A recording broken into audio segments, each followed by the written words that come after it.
Who the F is that? Go and people's at your door. It's your girl Max. Go grab yourself some snacks. Sit back and relax, cause you effing it up at Max. You effing it up at Max, yeah. It's dying now. Whoop! I've always wanted to do that. I'm not dying now, as you can see. I'm not as fabulous. I haven't got the gowns, but I got the light. Yeah, today's story time, guys. Yes, let me try and, look the part. Have my ambience. Don't have no wine or anything, guys, because it's Tuesday. As you all know, I do Tuesdays and Thursdays. But today's video is coming to you from a written book. Remember I told you that I've been trying to tell my story for years. So I came across this, guys, when I was tidying up today, because I was sorting through some of my paperwork and stuff, because I'm still decluttering my life, guys. And I found this book. Now, I folded the pages. Let me show you. This is how much I wrote this many pages. 1, 2, 3, 4, 5, 6, 7, 8, 9, 10, 11, 12, 13, 14, 15, 16, 17, 18, 19, 20, 21, 22, 23, 24. So 24 pages in between all my schoolwork, because this book, guys, was notes from when I was studying to be a chef and stuff. Also jobs and things like that are in here. There's all kind of things in here. And then in between it all, I found that I started writing my story, guys. So the story I'm going to tell you right now is basically how I told the story on YouTube. So if I didn't tell it like this, I wrote it like I'm writing a book, guys. So let's get into this. Like, say this was a book that you bought and you picked it up. This is what it would be about. First of all, the title is When Will I Be Happy? So basically, it's when will I be happy? Story of my life. Yeah. And the intro of the book is Thorpe Combe Hospital, Walthamstow, East London, England, 1969. Wow, 1969. Iconic year. First of all, I, Pauline, S.L. Bent, was born. and Louis Armstrong, well, not Louis Armstrong, a guy called Armstrong, can't remember, Neil Armstrong, walked on the moon. Martin Luther King had a dream. The Beatles were topping the charts. Hippie love was taking over the world. It was one of the greatest years to be alive. Yeah, 1969, my year. Yeah, all of that was going on when I was born. Yeah. Oops, sorry. Got a bit carried away there. But that's just me. I just love and appreciate life. And always have, let's rewind back to 7th of January, Tuesday night, time, 1969, weighing in at 8 pounds. Not so loud and pretty. What? Guys, not so loud, pretty shy from day one, but also observant until this day.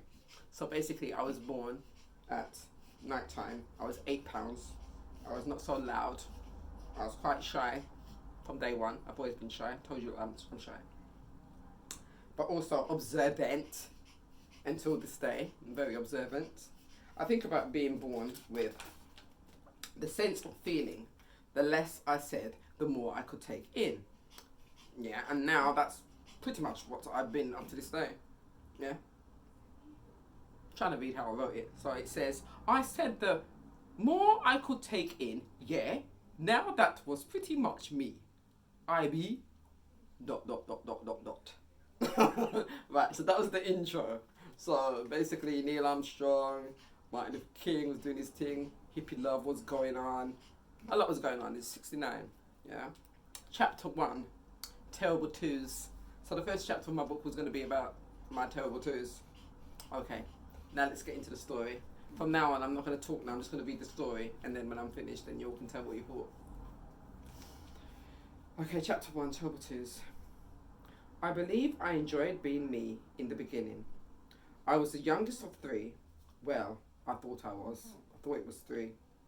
We will get into that in later chapters. But for now, I had 2 elder brothers The eldest, Martin Dion Bent, 4 years my senior, and my other brother, Dean Marvin Bent. He was 3 years older than me. My mother and father were divorced 4 years before I was born, so that alone shows I was destined for a crazy life. Look how my beginning was. I mean, come on. I lived with my mum, who was obviously still messing with my dad, and my 2 elder brothers. My first address is 27 Rosebank Grove, East London. It was a huge yellow house, but me and my family just occupied 2 ground floor rooms, and there was shared kitchen and bathroom. There was a single female in the other room on the ground floor, then 2 more families upstairs. Delxada Ayanti Berger, born 19th of January 1937, St. Thomas, Jamaica, came to England in 1960, ? She arrived in Birmingham, pretty brown-skinned woman, short in height, 5'2", hourglass figure, hair short and neat and black and very shiny. Her appearance was described as prissy and plain. She wasn't much on makeup, kind of like me, I hate makeup. And she came from a very distinguished family in Jamaica. They had maids and horses and dinner parties and wealth. My grandfather, Frank Berger, was a well-known businessman of his time, and my mother was his only child with her mother. She had other siblings which belonged to my grandfather, but to Delxada she was an only child, which did become very confusing over the years through my life, where she would introduce aunts and uncles to me and say they're my brothers or sisters. And I'm looking back on my mother's struggle in life. Now that I am a grown adult woman, I can truly say, yes, my mother is a strong black woman. Strong in the way that she kept her sanity throughout those years, but at the same time, my mother was very weak in a lot of her choices and actions she took in her life, and that makes me quite sad. London, 1964. My mother left Birmingham, to come down to London and find a secretarial work. She had a girlfriend who had a space in her room. No. I can't even read my mind. She had a spare room, guys. She had a friend that had a spare room. So she hooked up with her and came down to London. While staying by her friend, she met my father. He was friends with her friend's husband. She said he was a ladies' man and she didn't want anything to do with him. Oh, she didn't like my dad, yeah? But in less than 6 months, they were married and expecting Martin. March 28th, 1965, Hackney Downs and Hackney Mothers Hospital, Martin was born. He was healthy and normal considering the abuse Delxada had been going through. Yep, that's right, my father was a woman beater, and I say was because my father actually passed away, so he's no longer here.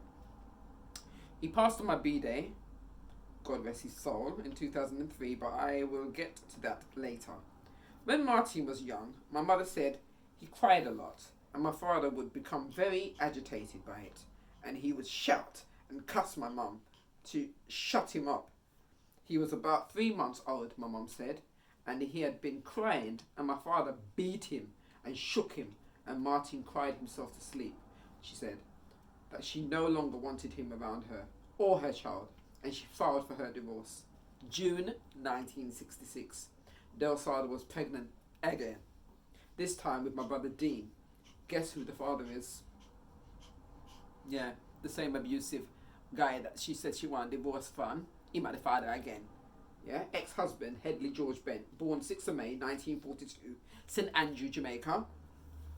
Came to England early 60s because of bad behaviour, and his family couldn't deal with him anymore. His aunt sent him to stay with another aunt in the UK. My mother is 5 years older than my father, and she said she loved him but would never change. But he would never change. I swear, guys, my reading my story is just I can't read my writing. Trying my best. Ooh, dropping phones. Okay. So she's saying he would never change. She loved him, but said he would never change. Mum, even I know you can't try to change a man It takes away from who he is. And if he's a man that you have to change, he was never the right man in the first place. Facts. Those are my words. Yeah? Why are you trying to change a man? You shouldn't need to change your man. Your man should be everything that you need and want. If he's not, why are you with him? Do you know what I mean? I ain't getting no man that I need to change. He should be everything me want already. Yeah? So let me get back to this here. Change, he was never the right man in the first place. Okay. June 30th, 1966. Same day, month and year as Mike Tyson came out screaming like thunder. Mom said his mouth was big like a black wall tunnel. He had a big mouth. Yes, it's my brother Dean. And now after having my two brothers and being divorced, my mum had to find herself a home and a babysitter because she had to work to take care of my brothers. Meanwhile, still messing with my big daddy till I came along.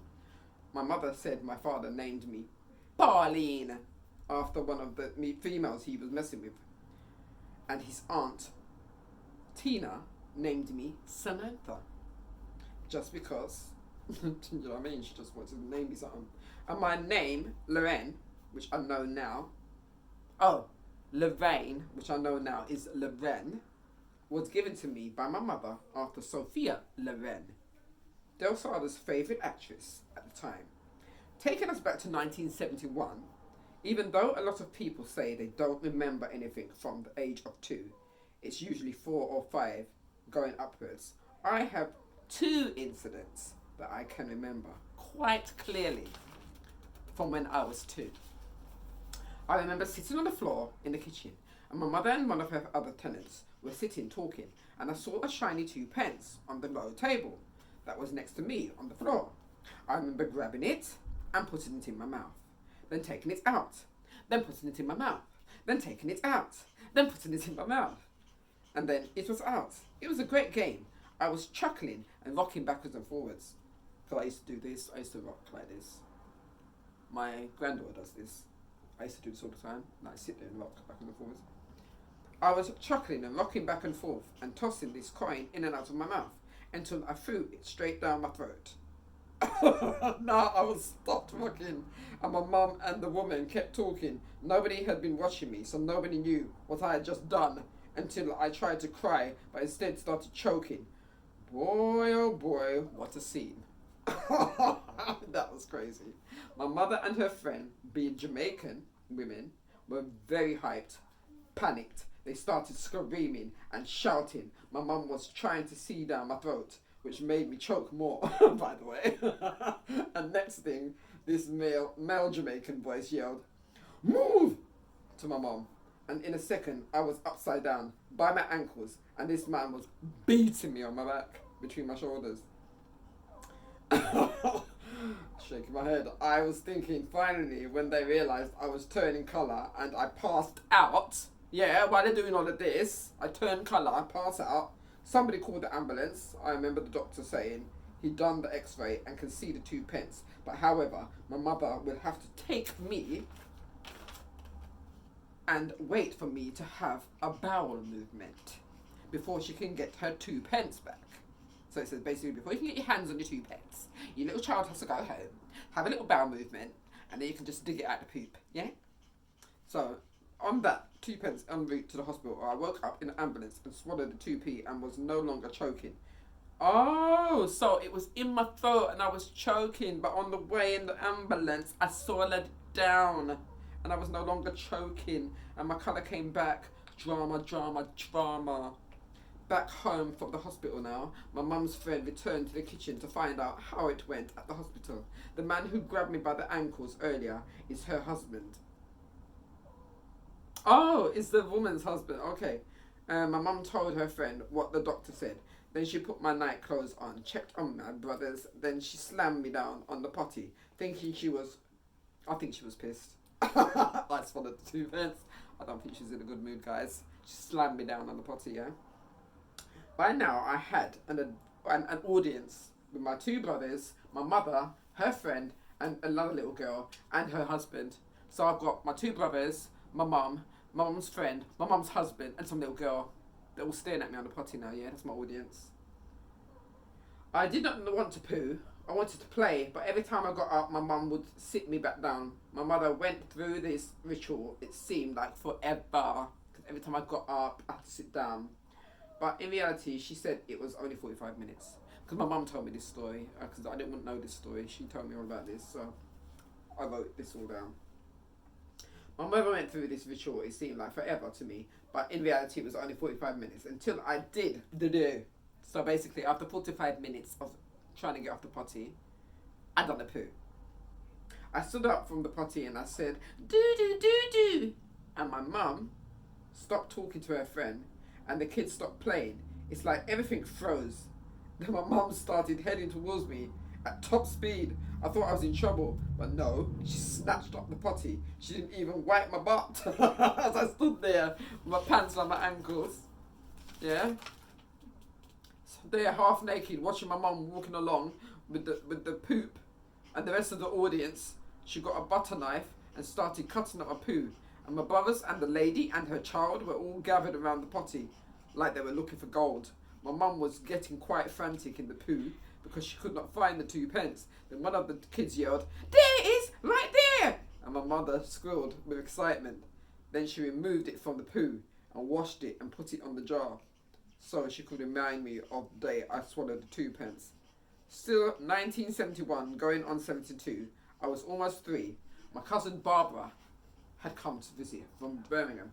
Okay, so that was a 2 pence story. Basically, I doodled it out, put it in a jar. It was put up as a souvenir for me to remember when I swallowed 2 pence. So that's what she done with that. Now we're on the second story now. My cousin Barbara from Birmingham, she came, basically, let's see, visit from Birmingham. Others were home from holidays. My mother had to go to work. I was sick, so I was off nursery. Oh, so I was nursery age. And I had medicine prescribed by this doctor to take. On this particular morning, Mum was running late and she was quite quick on the instructions to my cousin. As she ran out the door, Barbara was told to give me medication throughout the day at irregular intervals and only when running a fever. So basically, don't give it to me all the time. Just give it to me when it's within the hours supposed to give me, or if I have a fever. I had flu. Barbara was only 10 years old, and she was left in charge of 3 young children, all under the age of 10, because she has to look after me, Martin, and Dean, and she's 10. And she come from Birmingham too. She's not even from here, but she was left with us to look after us.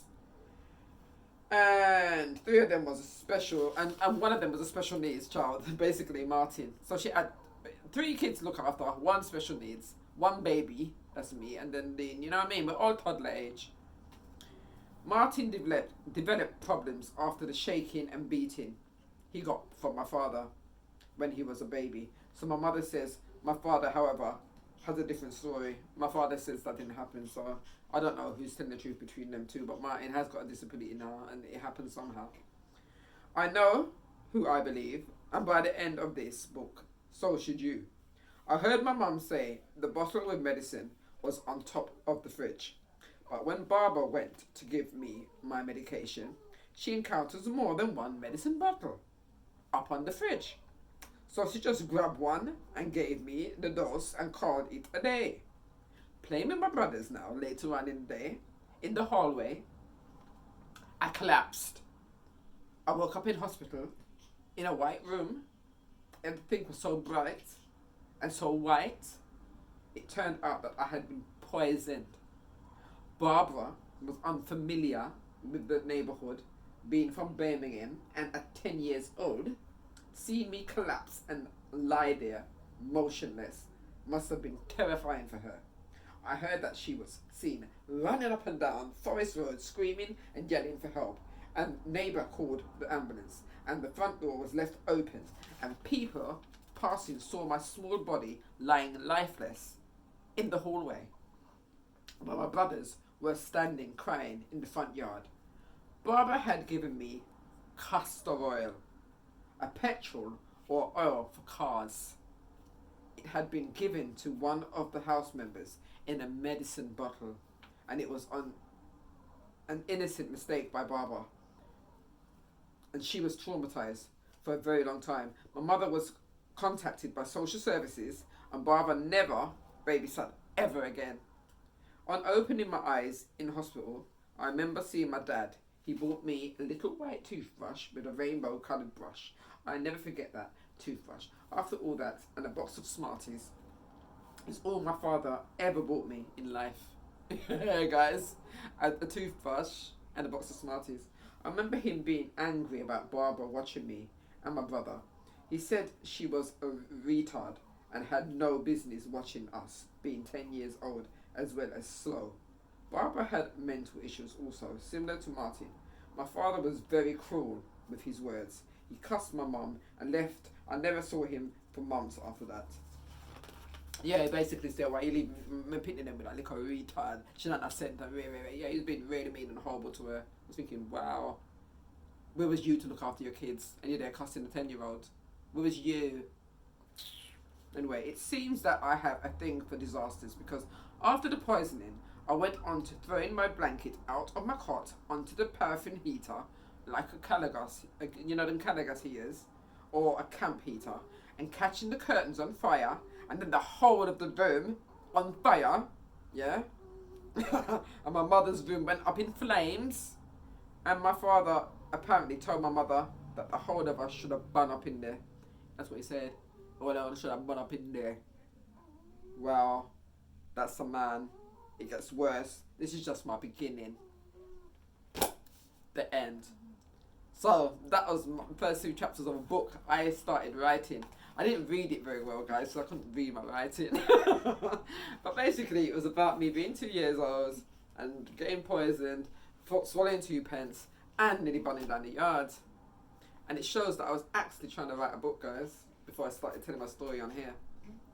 So, I might continue writing, you know. Because I like the way I started it, the intro, Thorpe Hospital, Walthamstow, East London, 1969. Wow, 1969, iconic year.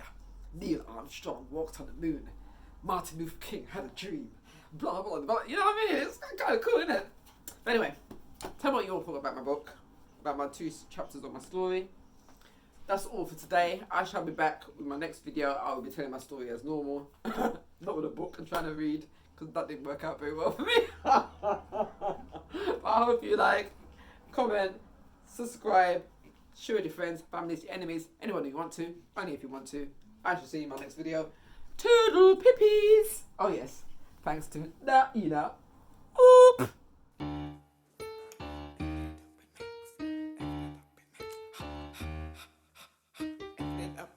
Yeah, make sure you come back, yeah, for some more chat, yeah, like, comment, subscribe, do all of that, I'll see you later.